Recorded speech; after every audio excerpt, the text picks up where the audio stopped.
My name is Bob Langer, and it's a pleasure to be able to speak to you. First, I want to congratulate the EPIC Foundation on their 30th anniversary working with MIT Sloan. I was actually asked to speak about the future of biotechnology, and I thought I'd start by telling you a little bit about how I got into that area, some of the things we're doing, and some of the things you may see later on. So anyhow, when I first started my own work at MIT, and at Boston Children's Hospital, it was the early 70s. And I was really doing basic research. But one of the things that I was looking at was how could we create nanoparticles or microparticles that could deliver large molecules like proteins or DNA or RNA. But everybody told us, if we could go to the first slide, next slide, that that wouldn't work because you could never get large molecules like DNA or RNA or proteins to diffuse through solid materials. They said it was like walking through a brick wall. Nonetheless, it was important to me to do this, and I spent several years working on it. I actually found over 200 ways to get this to not work. But eventually I was able to make little microparticles, if we could go to the next slide, or nanoparticles. And you see a picture of one of them on the left and cut in half on the right. And we published in the journal Nature, next slide, that you could use this approach to deliver molecules of any size, including nucleic acids. This was the first time nucleic acids were delivered through tiny particles. And you could even do it for over 100 days for some of these molecules. Now, that work would ultimately lead to all kinds of drug delivery systems that are used today, and new ones will continue to be developed. And I just thought I'd show you some pictures on the next slide. And there are all kinds. There's little microspheres that now you can inject underneath the skin that deliver molecules for up to 6 months to treat, say, prostate cancer or endometriosis. If you go to the bottom, near the bottom right, you see what's called a stent. That a lot of people have heart disease. And what they do is they put these stents in them to open up the blood vessels, but they often close up. So they deliver another drug from the stent called Taxol, and it keeps the blood vessels open.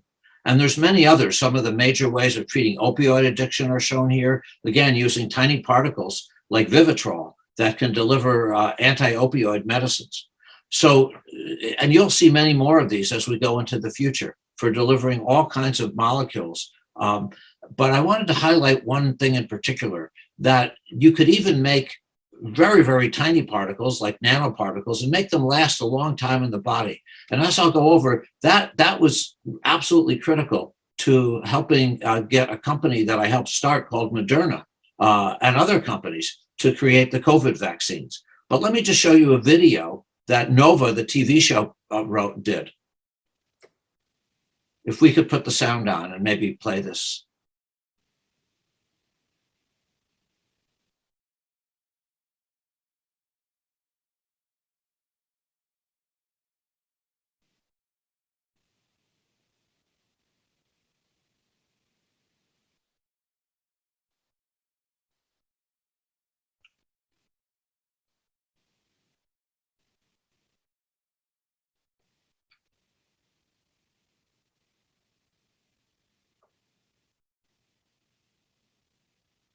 So I should say it really doesn't blow the cell up that way, but you can use this to deliver small molecules, like people are studying this to deliver anti-cancer molecules right to a tumor.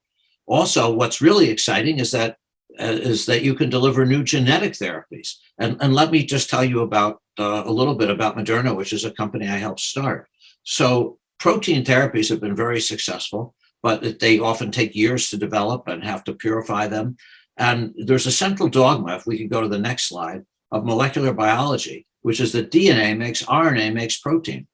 And if you could deliver RNA to the body would do all the work. It would make the protein. But people didn't know how to deliver it. And so using the right kind of nanoparticle, you could put the messenger RNA into the nanoparticle, inject it into the patient, and it would make a vaccine, or it could make a therapy. Now, when we first started doing this at Moderna, everybody was very, very critical and said it would never work.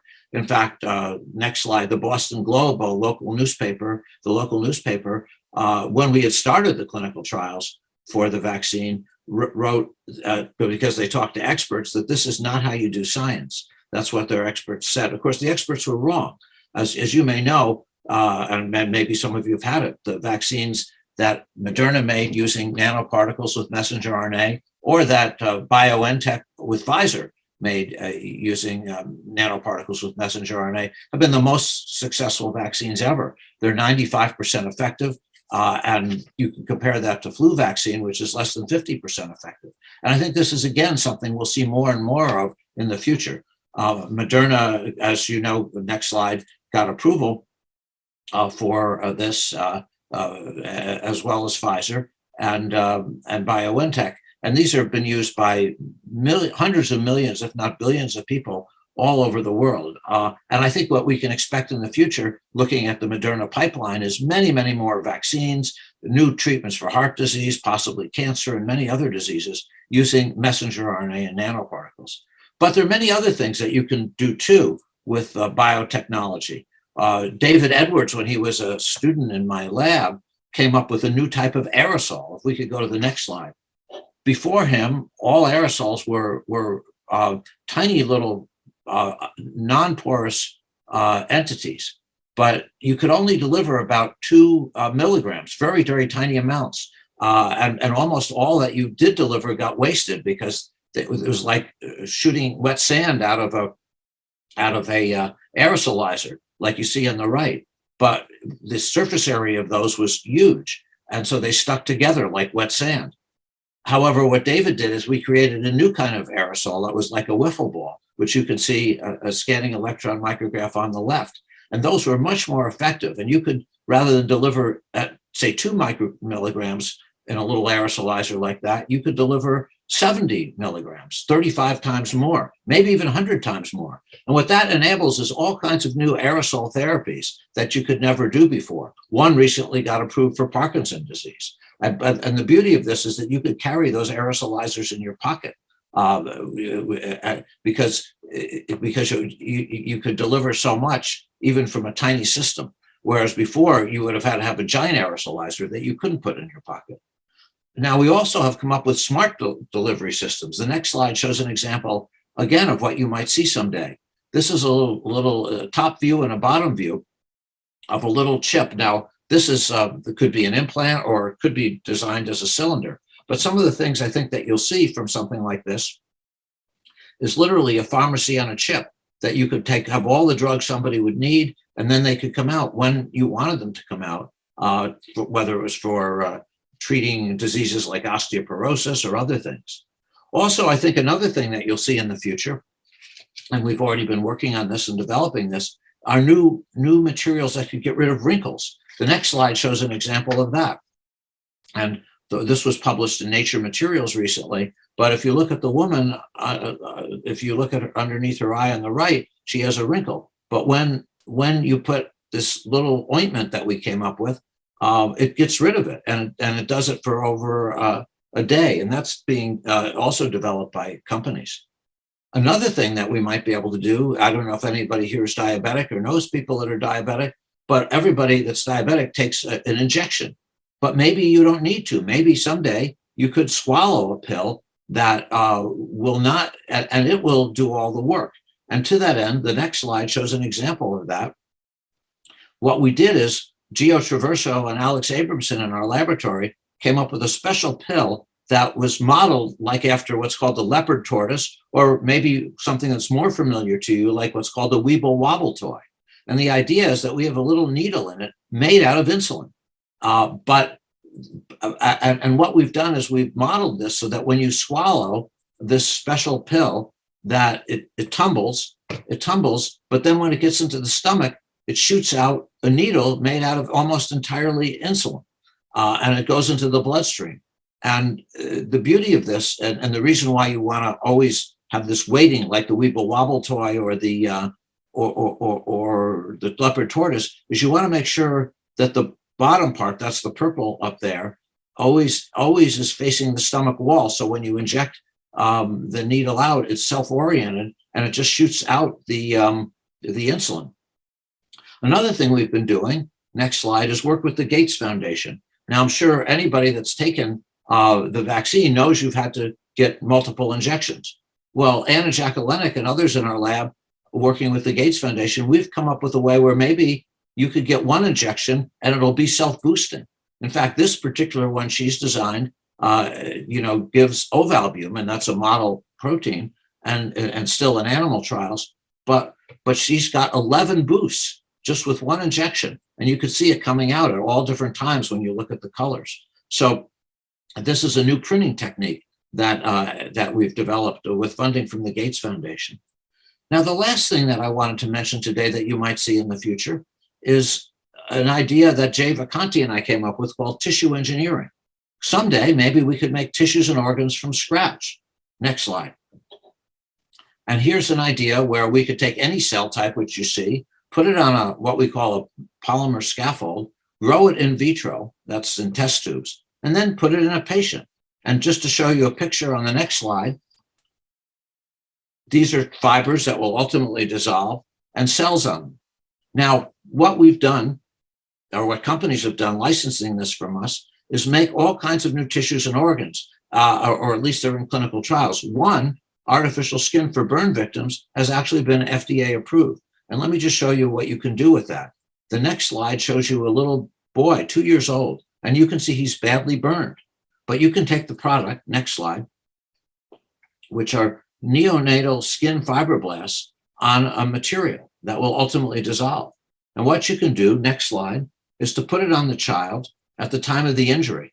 But if you come back 3 weeks later, next slide, he's doing better. And if you come back 6 months later, he's pretty much healed.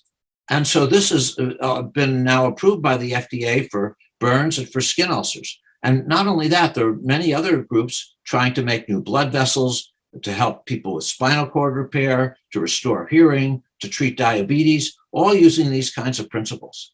And not only might you be able to do that in the future, and even in some cases today, but right now I'm sure people know that when you're doing testing, usually you're testing things in animals or people. Is it possible that we could use these technologies to someday reduce that, or maybe even eliminate it? And to that end, two other of our students and staff members have Gordana Vanyak and Milika Ratzik, they're both professors now, have made a heart on a chip.